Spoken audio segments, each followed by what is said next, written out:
The ജേർണലിസ്റ്റിലേക്ക് കിട്ടേണ്ടത് കിട്ടിയിട്ടും കളി നിർത്താതെ അങ്ങോട്ട് ചെന്ന് ചോദിച്ച് അടി വാങ്ങുന്ന രീതി തുടരുകയാണ് ഇസ്രായേൽ. ഏറ്റവും ഒടുവിൽ അമേരിക്കയും ഇറാനും വെടിനിർത്തൽ കരാറിൽ ഒപ്പുവെച്ച് സമാധാനം പശ്ചിമേഷ്യയിൽ പുലരാനുള്ള നടപടികളുമായി മുന്നോട്ട് പോകുമ്പോൾ ആകപ്പാടെ തന്ത്രങ്ങൾ പൊളിഞ്ഞ നിരാശയിൽ ഈ യുദ്ധം വീണ്ടും ആരംഭിക്കാനുള്ള കുതന്ത്രങ്ങൾ മെനയുകയാണ് ഇസ്രായേൽ ചെയ്തുകൊണ്ടിരുന്നത്. അതിന്റെ ഭാഗമായി കഴിഞ്ഞ 24 മണിക്കൂറിലേറെ സമയമായി തെക്കൻ ലെബനനിലേക്ക് നിരന്തരമായ ആക്രമണങ്ങളാണ് ഇസ്രായേൽ നടത്തിക്കൊണ്ടിരുന്നത്. അതിൽ 4-ലധികം പേർ കൊല്ലപ്പെട്ടു എന്നാണ് ആദ്യഘട്ടത്തിൽ പുറത്തു വരുന്ന റിപ്പോർട്ട്. മരണസംഖ്യ ഇനിയും ഉയരുമെന്നും കൂടുതൽ പ്രദേശങ്ങളിലേക്ക് തുടർച്ചയായ ആക്രമണങ്ങൾ നടത്താൻ ഇസ്രായേൽ സജ്ജമായിരിക്കുന്നുവെന്നും ഒക്കെയാണ് അവിടെ നിന്നുള്ള പല മാധ്യമങ്ങളിലൂടെയും പുറത്തു വരുന്ന വിവരം.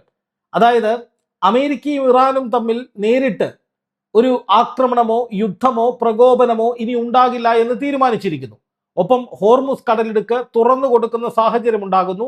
അറബ് രാജ്യങ്ങളിലേക്ക് ഇനി ഒരു ആക്രമണവും നടത്തില്ല എന്ന് ഇറാൻ പറഞ്ഞതോടെ അറബ് രാജ്യങ്ങളുടെ ഏറ്റവും വലിയ ഭീതിയും ആശങ്കയും ഒഴിയുന്നു.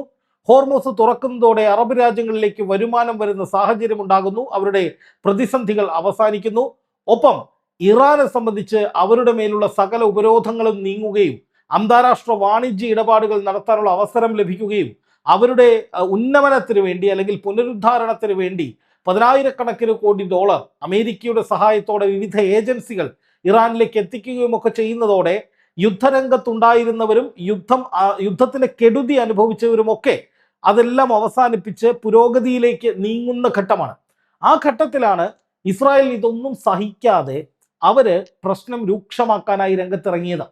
കാരണം ഒരു വെടിനിർത്തൽ നിലനിൽക്കുമ്പോൾ, പ്രത്യേകിച്ച് ഇസ്രായേലിന് വേണ്ടി യുദ്ധത്തിനിറങ്ങിയ അമേരിക്ക തന്നെ യുദ്ധം അവസാനിപ്പിക്കാൻ സന്നദ്ധമായി ഇസ്രായേലിനോടും ഇനി ലെബനനിലേക്ക് യുദ്ധം ചെയ്യരുത് എന്ന് പറഞ്ഞ് ഇനി ലെബനനെ ആക്രമിക്കില്ല എന്ന വ്യവസ്ഥ അമേരിക്ക കരാറിന്റെ ഭാഗമാക്കി ആ കരാർ ഒപ്പുവെച്ച് ആ കരാർ നടപ്പാക്കുന്നതിന് മുമ്പ് അല്ലെങ്കിൽ അതിലേക്ക് എല്ലാവരും കടക്കുന്നതിന് മുമ്പ് തന്നെ ആ കരാറിന്റെ ഏറ്റവും പ്രധാനപ്പെട്ട കണ്ടീഷനായിരുന്ന ലെബനനെ ആക്രമിക്കരുത് എന്ന അമേരിക്കയുടെ ഉറപ്പ് ഇസ്രായേൽ ലംഘിച്ചിരിക്കുകയാണ്.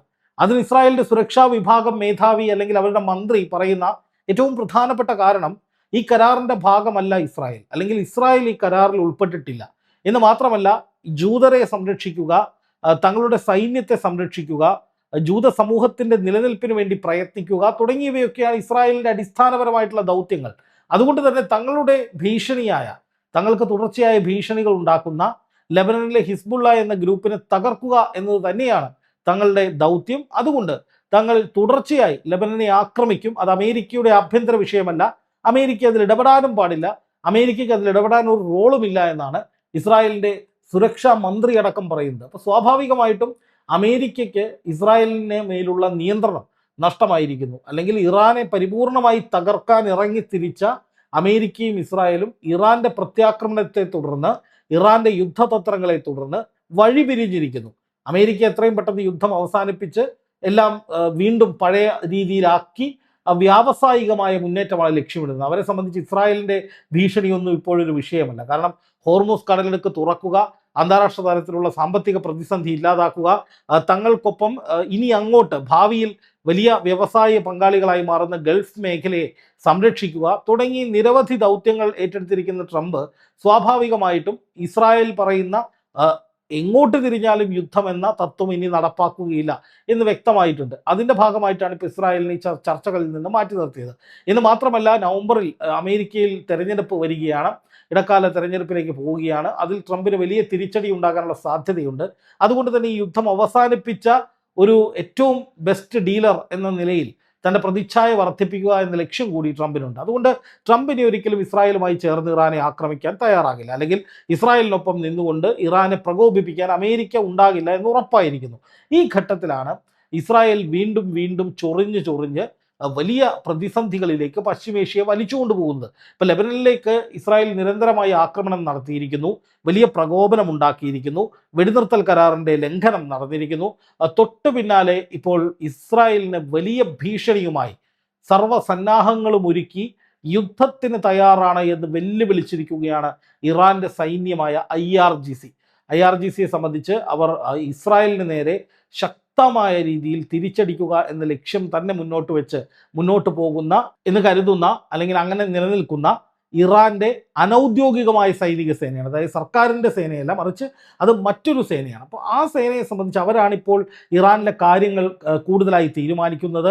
ഇറാനെതിരായി നടക്കുന്ന ആക്രമണങ്ങൾക്ക് കൃത്യമായ പ്രത്യാക്രമണം നടത്തുന്നത്. അങ്ങനെ ഇറാന്റെ ആത്മാഭിമാനവും പരമാധികാരവും സംരക്ഷിക്കാൻ വേണ്ടി കഴിഞ്ഞ 110 ദിവസത്തോളമായി തീവ്രമായ യുദ്ധമുഖങ്ങളിലേക്ക് ഇറങ്ങുന്നത് IRGC ആണ്. അതുകൊണ്ട് തന്നെ IRGCയുടെ ഏറ്റവും പ്രധാനപ്പെട്ട മുന്നറിയിപ്പാണ് ഇപ്പോൾ രംഗത്തെത്തിയിരിക്കുന്നത്. അതിൻ്റെ മലയാളം ഇങ്ങനെയാണ്: ഇസ്രായേൽ തങ്ങളുടെ ഏകപക്ഷീയമായ സൈനിക നീക്കങ്ങൾ ഉടൻ അവസാനിപ്പിച്ചില്ല എങ്കിൽ വലിയ പ്രത്യാഘാതങ്ങൾ, ശക്തമായ തിരിച്ചടികൾ ഒക്കെ നേരിടേണ്ടി വരും. ഇതൊക്കെ ഇസ്രായേലിന് പ്രവചിക്കാൻ കഴിയുന്നതിനേക്കാൾ കൂടുതൽ തീക്ഷ്ണമായിരിക്കും എന്നാണ് അവരുടെ ആസ്ഥാനത്ത് നിന്ന് തന്നെ ഉണ്ടായിരിക്കുന്ന ഏറ്റവും പ്രധാനപ്പെട്ട മുന്നറിയിപ്പ്. സമാധാന കരാറുകൾക്കൊന്നും ഒരു വിലയും കൽപ്പിക്കാതെ ഇസ്രായേൽ ഈ വിധത്തിൽ മുന്നോട്ട് പോകുന്നത് ഒരിക്കലും അംഗീകരിക്കാൻ കഴിയില്ല എന്നും ഇറാൻ പറയുകയാണ്. അതായത് ഇനി ഇസ്രായേൽ ലെബനനെ ആക്രമിച്ചാൽ തീർച്ചയായിട്ടും ഇസ്രായേലിലേക്ക് ഇറാൻ ഒരു വലിയ ആക്രമണം നടത്തി അതിന് പകരം ചോദിക്കുകയും ഇസ്രായേലിനെ യുദ്ധത്തിൽ നിന്ന് പിന്മാറ്റാനുള്ള സമ്മർദ്ദങ്ങൾ തൊടുത്തുവിടുകയും ചെയ്യും എന്നുള്ളതാണ് ഇതിൻ്റെ ആന്തരികമായ അർത്ഥം. നമുക്കറിയാം, ഈ യുദ്ധം സമാപിക്കുന്നതിന് മുമ്പ്, ഈ വെടിനിർത്തൽ കരാറ് പ്രാബല്യത്തിൽ വരുന്നതിന് മുമ്പ്, ഏതാണ്ട് 4-5 ദിവസം മുമ്പ് ഇസ്രായേലിനുള്ളിലേക്ക് കടന്നു കയറി ഇറാൻ ഒരു ആക്രമണം നടത്തിയിരുന്നു.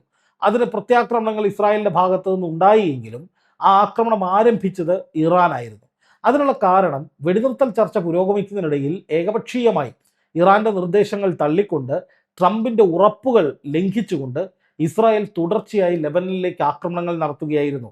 20ഓളം ഗ്രാമങ്ങൾക്ക്, നഗരങ്ങൾക്ക് ഒക്കെ നോട്ടീസ് നൽകിയിട്ട് അവിടുത്തെ ജനങ്ങളോട് എത്രയും പെട്ടെന്ന് ഒഴിഞ്ഞു പോകൂ, ഈ മേഖലയിൽ ഞങ്ങൾ യുദ്ധം തുടങ്ങാൻ പോവുകയാണ് എന്നൊക്കെ ഇസ്രായേൽ പറയുകയും അതിന് തൊട്ട് മുന്നോടിയായി പല ഭാഗങ്ങളിലും നിരന്തരമായി ആക്രമണം നടത്തുകയും ലെബനന്റെ ആസ്ഥാനമായ ബെയ്റൂത്ത് ഒരു ഘട്ടത്തിൽ പിടിച്ചെടുക്കാനുള്ള നീക്കങ്ങളിലേക്ക് വരെ പോവുകയും ചെയ്തപ്പോഴാണ് ഇറാൻ ഇസ്രായേലിന് നേരെ വലിയ ആക്രമണം നടത്തിയത്. കാരണം ഇറാൻ ആക്രമണം നടത്താനുള്ള പ്രധാനപ്പെട്ട ആ ഒരു നീക്കത്തിന് കാരണമെന്ന് പറയുന്നത്, അവിടെ ഹിസ്ബുള്ള എന്ന ഗ്രൂപ്പ്, അത് ഇറാന്റെ പ്രോക്സി ഗ്രൂപ്പാണ്. അത് ഇറാൻ ഈ പശ്ചിമേഷ്യയിലെ സംഘർഷങ്ങളിൽ തങ്ങളുടെ ഭാഗം നേടിയെടുക്കുന്നതിന്, പ്രത്യേകിച്ചും പലസ്തീൻ യുദ്ധ വിഷയത്തിൽ പലസ്തീൻ അനുകൂലമായ നിലപാട് എടുക്കുന്നതിന് വേണ്ടി, അല്ലെങ്കിൽ പലസ്തീനെ സംരക്ഷിക്കുന്നതിന് വേണ്ടി ഒരു കവചം എന്ന നിലയ്ക്ക് കൂടിയാണ് അവരുടെ ഏറ്റവും പ്രധാനപ്പെട്ട പ്രോക്സി ഗ്രൂപ്പായിട്ടുള്ള ഹിസ്ബുള്ളയെ മോൾഡ് ചെയ്തെടുക്കുന്നത്. അപ്പോൾ ഇറാനാണ് ഈ ഹിസ്ബുള്ളയുടെ പിറവിക്ക് പിന്നിൽ. അപ്പോൾ ആ ഹിസ്ബുള്ള എന്ന് പറയുന്ന ഇറാന്റെ കുഞ്ഞിനെ കടന്ന് ആക്രമിക്കാൻ ഇസ്രായേൽ തയ്യാറാകുമ്പോൾ സ്വാഭാവികമായിട്ടും ഇറാൻ അതിനെ പ്രതിരോധിക്കും, അതിനെതിരെ രംഗത്ത് വരും. അതാണ് അന്ന് സംഭവിച്ചത്. അതിനുശേഷം പിന്നീട് അമേരിക്കൻ പ്രസിഡന്റ് ഡൊണാൾഡ് ട്രംപ് നൽകിയ ഉറപ്പ്, ഒരു കാരണവശാലും ഇനി ലെബനനിലേക്ക് ഒരു ആക്രമണം ഇസ്രായേൽ നടത്തില്ല എന്നായിരുന്നു. അങ്ങനെയെങ്കിൽ ഞങ്ങളും ഇനി ഇസ്രായേലിനെ ആക്രമിക്കില്ല എന്ന് പറഞ്ഞ് ഇറാൻ പിന്മാറുകയും ചെയ്തു. പക്ഷേ ആ ഒരു സാഹചര്യമാണ് ഇപ്പോൾ പൂർണ്ണമായി മാറി മറിഞ്ഞിരിക്കുന്നത് എന്നുള്ളതാണ് ഏറ്റവും പ്രധാനപ്പെട്ട കാര്യം. ഇപ്പോൾ തെക്കൻ ലെബനനിലെ നബദീഹ് ഉൾപ്പെടെയുള്ള പ്രധാനപ്പെട്ട പ്രദേശങ്ങളിൽ വലിയ തോതിലുള്ള വ്യോമാക്രമണങ്ങൾ, ഷെല്ലാക്രമണങ്ങൾ തുടങ്ങിയവ ഇസ്രായേൽ നടത്തിക്കഴിഞ്ഞു. അവിടെ സാധാരണക്കാരുടെ ജീവിതം ദുസ്സഹമാണ്. സാധാരണ മനുഷ്യർ, ഹിസ്ബുള്ളയുടെ ആളുകളല്ല, മറിച്ച് അവിടുത്തെ സാധാരണക്കാരായ കർഷകർ വ്യാപകമായ ആക്രമണങ്ങൾക്ക് ഇരയായിട്ടുണ്ട്. നിരവധി മരണങ്ങൾ ഉണ്ടായിട്ടുണ്ട്. അതുപോലെ തന്നെ ആളുകൾക്ക് ഗുരുതരമായ പരിക്കുണ്ടായിട്ടുണ്ട്.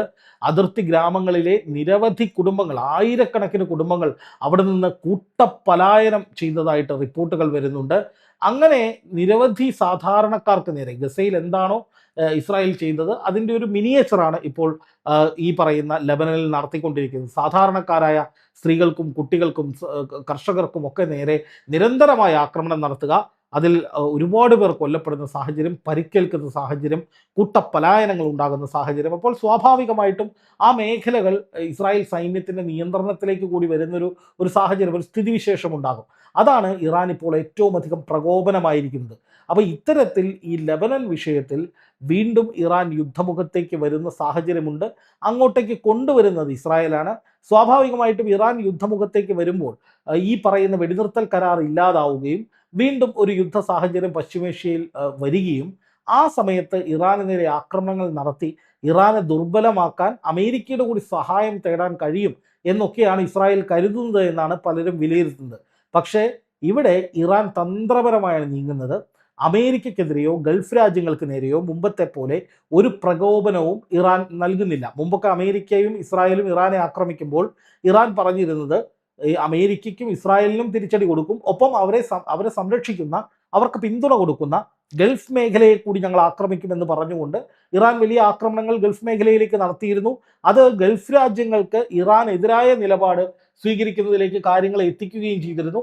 ഇറാൻ അത് വലിയ തിരിച്ചടിയും ഉണ്ടാക്കിയിട്ടുണ്ട്. പക്ഷേ ഇത്തവണ ഇറാൻ തന്ത്രപരമായി ഇസ്രായേലിനെതിരെ മാത്രമാണ് വെല്ലുവിളിക്കുന്നത്. അതായത് ഇസ്രായേലും ഞങ്ങളും തമ്മിലൊരു യുദ്ധം ഉണ്ടാകും, അതൊരിക്കലും മറ്റാരെയും ബാധിക്കില്ല, അത് ഞങ്ങൾ തമ്മിലുള്ള യുദ്ധമായിരിക്കും, കനത്ത തിരിച്ചടി ഞങ്ങൾ ഇസ്രായേലിന് നൽകും, അതിന് വേണ്ടതെല്ലാം ഞങ്ങൾ സജ്ജമാക്കിയിട്ടുണ്ട് എന്ന് ഇറാൻ പറയുമ്പോൾ സ്വാഭാവികമായിട്ടും ഇസ്രായേലിന് നേരെ ഒരു വലിയ ആക്രമണത്തിനുള്ള സാധ്യതകൾ ഈ നിലയിലാണെങ്കിൽ ഉണ്ട് എന്നു തന്നെ പറയണം. എന്തായാലും ലെബനൻ ഉൾപ്പെടെയുള്ള പ്രദേശങ്ങളിലുള്ള ആക്രമണങ്ങൾ ഇല്ലാതാക്കാനുള്ള നീക്കങ്ങൾ ഒരു വശത്ത് ശക്തമായി തന്നെ തുടരുമ്പോഴാണ് ഇസ്രായേൽ അതിനെയൊക്കെ കടകവിരുദ്ധമായി അവിടുത്തെ സുരക്ഷാ മന്ത്രിയും പ്രധാനമന്ത്രിയും പ്രതിരോധ മന്ത്രി ഇസ്രായേൽ കാറ്റ്സും ഒക്കെ ചേർന്ന് ലെബനൻ വിഷയത്തിൽ തീവ്രമായ നിലപാട് സ്വീകരിക്കുന്നത്. അവിടുത്തെ സുരക്ഷാ മന്ത്രി പറഞ്ഞ മറ്റൊരു പ്രധാനപ്പെട്ട കാര്യം, ഞങ്ങൾ സിറിയ വിഷയത്തിലോ ഗസ വിഷയത്തിലോ ലെബനാൻ വിഷയത്തിലോ ഞങ്ങളുടെ മുൻ നിലപാടുകൾ മാറ്റിവെക്കുന്നില്ല, തള്ളിക്കളയുന്നില്ല, ഞങ്ങൾ ആ വിഷയത്തിലൊക്കെ ഇതുവരെ എന്തായിരുന്നോ അത് തുടരും, ഈ വെടിനിർത്തൽ കരാറ് ആ വിഷയങ്ങളെ ബാധിക്കുന്നില്ല, അത് പ്രത്യേകം വിഷയമാണ്, അത് ഞങ്ങളുടെ നിലനിൽപ്പിൻ്റെ സുരക്ഷയുടെ വിഷയമാണ്, അത് ഇതുവരെ എങ്ങനെയാണോ കൈകാര്യം ചെയ്തത് ഞങ്ങൾ അതുപോലെ കൈകാര്യം ചെയ്യുമെന്ന് ഇസ്രായേൽ ഔദ്യോഗികമായി പറയുമ്പോൾ യുദ്ധം അവിടങ്ങളിൽ തീവ്രമാക്കുക തന്നെയാണ് ഇസ്രായേലിൻ്റെ ലക്ഷ്യമെന്ന് മനസ്സിലാകും. അങ്ങനെയെങ്കിൽ തീർച്ചയായും വലിയ തോതിലുള്ള ആക്രമണങ്ങൾ ഉണ്ടാകും ഇസ്രായേലിന് നേരെ എന്ന് തന്നെ വേണം കരുതാൻ. എന്തായാലും ഇസ്രായേലിൻ്റെ സൈനിക വാഹനങ്ങൾ, അതുപോലെ തന്നെ ഇസ്രായേലിൻ്റെ സൈനിക കേന്ദ്രങ്ങളൊക്കെ ലക്ഷ്യം വെച്ച് ഹിസ്ബുള്ള ഇപ്പോൾ തിരിച്ചടി തുടങ്ങിയിട്ടുണ്ട് എന്ന റിപ്പോർട്ടുകൾ പുറത്തു വരുന്നുണ്ട്. പക്ഷേ അതിനൊക്കെ അപ്പുറത്തേക്ക് ഇറാൻ നേരിട്ട് ഇസ്രായേലിനെതിരെ യുദ്ധത്തിന് ഒരുങ്ങുകയാണ് എന്നാണ് ഇപ്പോൾ വരുന്ന റിപ്പോർട്ട്. അങ്ങനെ വരികയാണെങ്കിൽ അത് തീർച്ചയായും ഇസ്രായേലിന് വലിയ തരത്തിലുള്ള തിരിച്ചടിയാകും എന്ന് തന്നെ പറയാം. ഇറാനെതിരെ ഇസ്രായേലിനെ തിരിച്ചടിക്കാൻ അമേരിക്കയുടെ സഹായം കിട്ടുകയില്ല എന്നുള്ളതും വളരെ പ്രധാനപ്പെട്ട ഒരു വസ്തുതയായി നിലനിൽക്കുന്നു.